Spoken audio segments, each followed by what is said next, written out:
This is my goal, the max cape.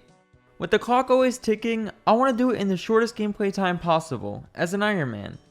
Because I chose to be an Ironman, this helmet next to my name prevents me from trading anybody or using the Grand Exchange, so I have to get all the items myself. Since pathing is essential on an Ironman, a lot of theory crafting and planning goes into this max cape run, and thankfully we have a great guide to follow.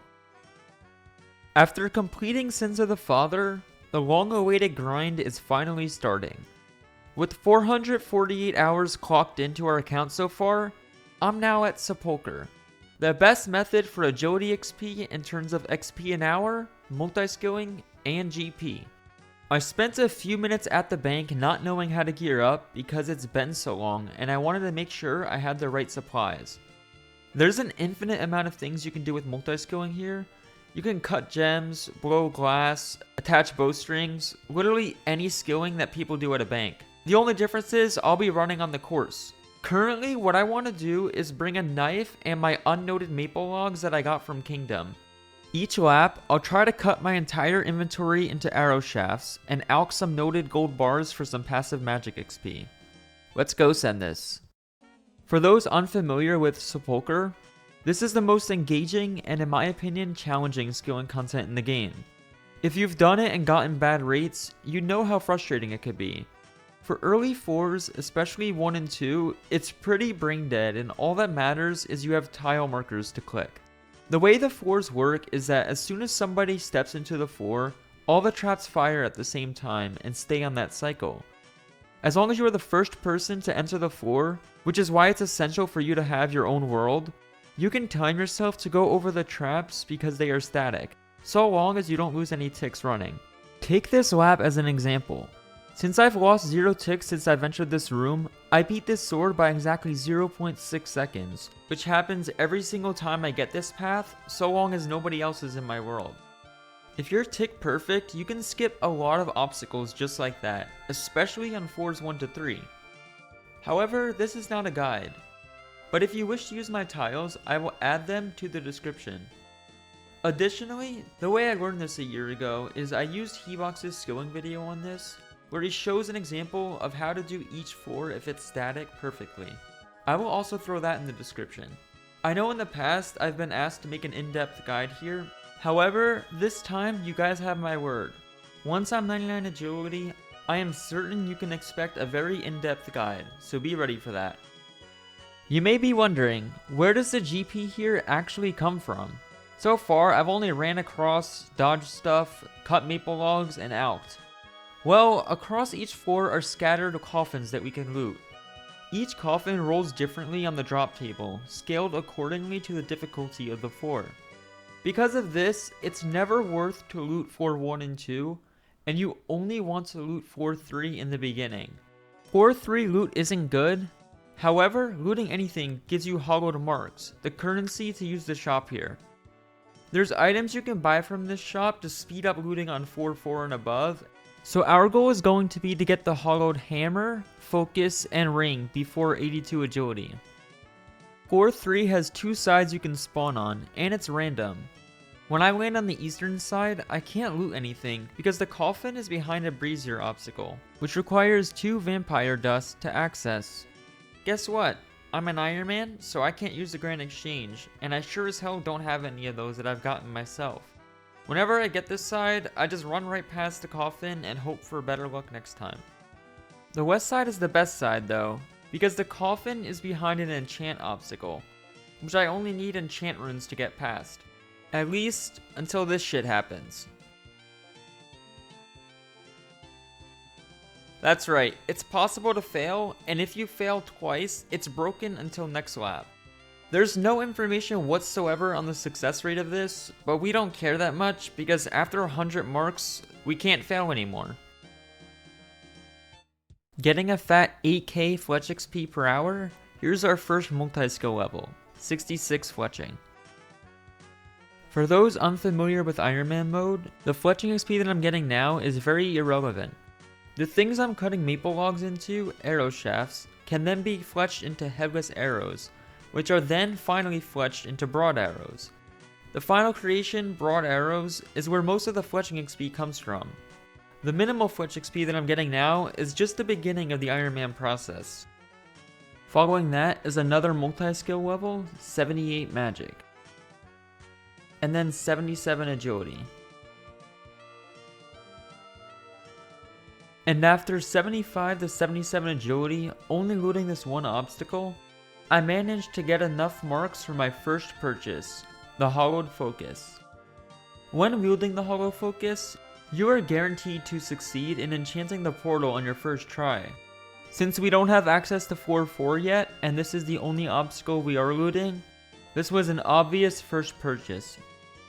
I'm sure if you've tried multi-skilling in Sepulchre before, you've run into this exact issue. You enter the floor, super excited it's your first floor of your tick perfect hour where you make 0 mistakes. You start multi-skilling and... oh, it delays you a tick. Now you know you're gonna get hit here, but you try to run through it anyway. Once you do finally get hit, you politely log out and return to the game 3 hours later and go to the rooftops. The little delay you had was something called an interface stall, and there is a way to ensure you never get it. When running somewhere, you usually click the ground and your cursor glows yellow. However, if you try to do an action, such as use something on another object, the click will turn red. If you force yourself a red click that's far away, you'll guarantee yourself that there will be no interface stalls. I highly recommend anybody looking to multi-skill here to use an item in your inventory on the statues to ensure a red click. It gets rid of the frustration, and it can be done on nearly every floor. Finally able to drop some decent sessions, I was testing XP rates and got about 65 to 66k an hour while looting floor 3 west and skipping east. On top of that, I also get 12k fletching and 22k magic. The multi-skilling you can tell is definitely productive. Here's level 80 agility.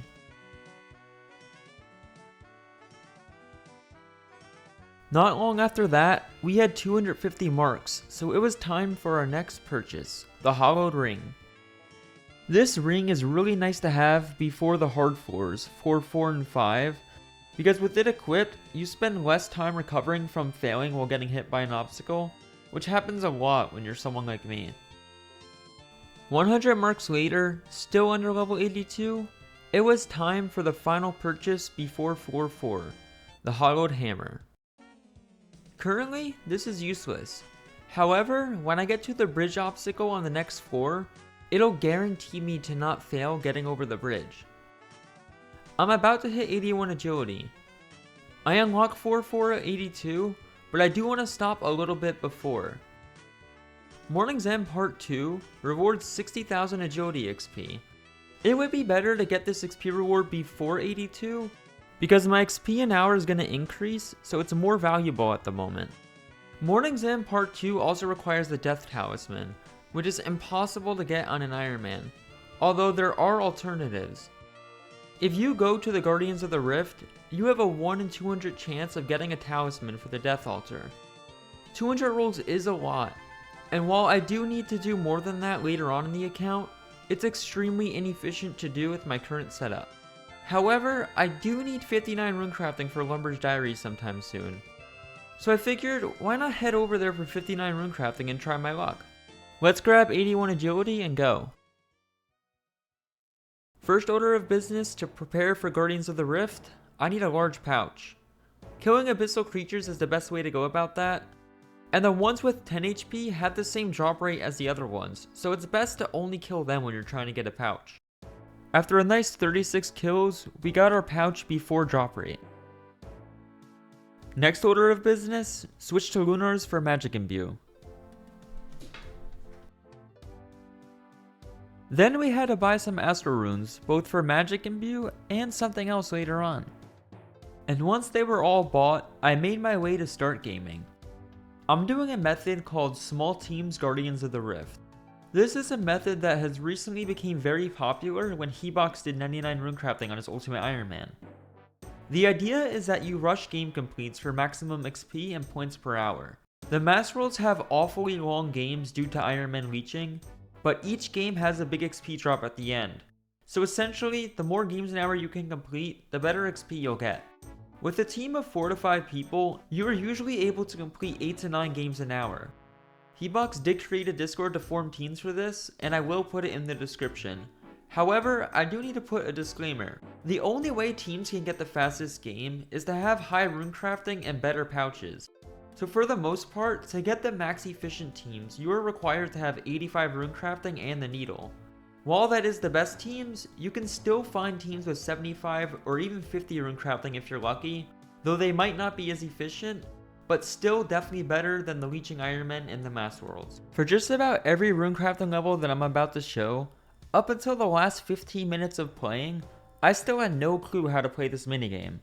I was just being carried. There was just too many steps to follow to get down immediately, because in my opinion the minigame is like nothing else in the game, it's just overall confusing. It does have good rewards though, and it is good XP. Since I'm low runecrafting, I ran into an issue where I couldn't craft any good runes a lot. So I brought magic potions for magic imbue, and I made combo runes at the earth and water altars, because combo runes are significantly more points and XP than the base runes. A bit over an hour in, I'm getting well over 40k an hour. Here's level 56 and 1750 total. After 100k XP gained, I was about halfway to 59 and decided to call it a day. I had to head off and I figured Tears of Guthix could carry me to 59 before I actually need the diary completed. So let's go try our luck for the talisman. One loot requires 1 point of each type of energy. So we have a total of 49 incoming loots. The large pouch comes as a reward from Guardians of the Rift. In Devious Mines, you lose it and have to get a new one. So before claiming my loot, I'm going to complete Devious Mines so that I'll end up looting another large pouch. So with Devious Mines complete, let's go loot. So we want the talisman, but what else do we want from these overpowered rewards? Well, believe it or not, Guardians of the Rift is nowhere near efficient XP rates on an Ironman. Realistically, if we could get the rewards, which are the needle and the runecrafting outfit without playing here, we'd be doing ZMI with day alt to 99 runecrafting. So our goal is to just get the outfit, then get the fuck out of here. The outfit can be purchased with 1350 Abyssal Pearls, which is the currency in the shop. The outfit gives us 60% more runes when runecrafting, so you could imagine why it would be so good for an Ironman like myself. On average, 1350 pearls is 631 loots. The Abyssal Needle is another essential loot here, which is a 1 in 300 drop rate. It gives us the Colossal Pouch at 85 runecrafting, which combines all other pouches, plus gives more essence to hold, totaling 40 essence in one slot. There is a fear in me that I will go dry on the needle, given how my RNG has been so far, so let's really hope that this does not happen. Another huge thing to get would be an Abyssal Lantern, which is 1 in 700. This increases your loots by 20%, and if I got this early on, it would save me a minimum of 4 hours for the outfit. Finally, the untradeable stuff like Abyssal Dyes can be resold to the shop for more pearls, which would benefit me since that means I could get the outfit faster. Let's keep on looting, and don't forget to like the video for better luck.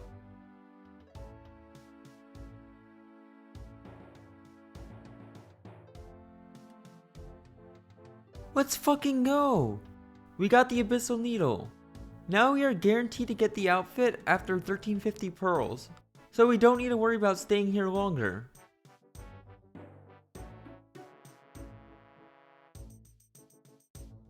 Unfortunately though, we did not get our talisman, and it should not be worth it to continue this minigame at 58 runecrafting, so we have to go the other route for our death talisman. Bringing the guy at the end of the quest 50 random items in 2 trips. 3 items of which are different for everybody. Let's go start Mourning's End Part 2 so that we can do this. Here we are, the infamous Mourning's End Part 2. Where the whole quest is a puzzle. I brought an inventory full of energy potions and summer pies, along with some food in case I get hurt too much. I also brought my Lumbridge Diary Ring for a free 150 energy during the quest. I'll be honest, if you've played this game since Quest Helper came out 2 years ago, this quest has actually become piss easy because all you have to do is click the blue boxes. Let's skip to the actual interesting part. Near the end of the quest, we enter this portal, then we switch the light to the death altar to enter it. The light can only go one way, either towards the death altar or towards the staircase you came down. This means if you teleport with it facing the death altar, you've basically screwed yourself. I'm grabbing my list of 50 items now, and as you can see from our trusty quest helper, it says in all caps very specifically, turn the pillar east or you will have to return via the underground pass. Thanks creator of quest helper, I could not have missed that. Let's go turn the light and get started on this list. I already have majority of the items banked, but the 3 different items that are different for everybody, I have to get. First item, not really a problem. I need a jail key which is in Taverley. Takes about 2 minutes, no biggie.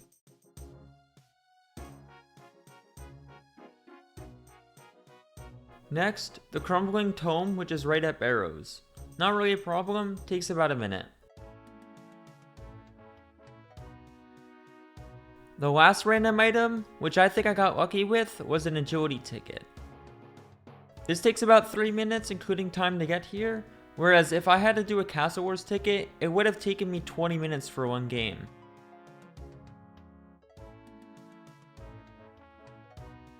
I somehow lost my recording of turning in the first 25 items, but I got my second inventory here with me now. Things were looking hot. That is of course only until I arrive here, just to realize after turning in my first 25 items, I never turned the light back. Now I have to run through the underground pass. This long run took me about 5 to 7 minutes. It was just overall unpleasant. I turned in the rest of my items and then immediately switched the light back so I wouldn't have to run through here again. We were back in business. I still had a final 2 items due to inventory space problems, so I just grabbed the rest of the quest items to complete this all at once in my next trip. Of course, I was able to enter the correct way of the light, and now we just switch it back to Death Altar for our talisman. Death Talisman acquired. After entering the Death Altar, I realized I forgot my fucking newly made crystal. It was given to me at the beginning of the quest. Shit, let's just teleport out of here and grab it. Turn the pillar east or you will have to return via the underground pass. Thanks creator of quest helper, I could not have missed that. But why is it that I'm sitting here running back for the second time, missing it? You heard it from me first. Fuck Mourning's End Part 2 without a death talisman. After that disaster, we're finally free.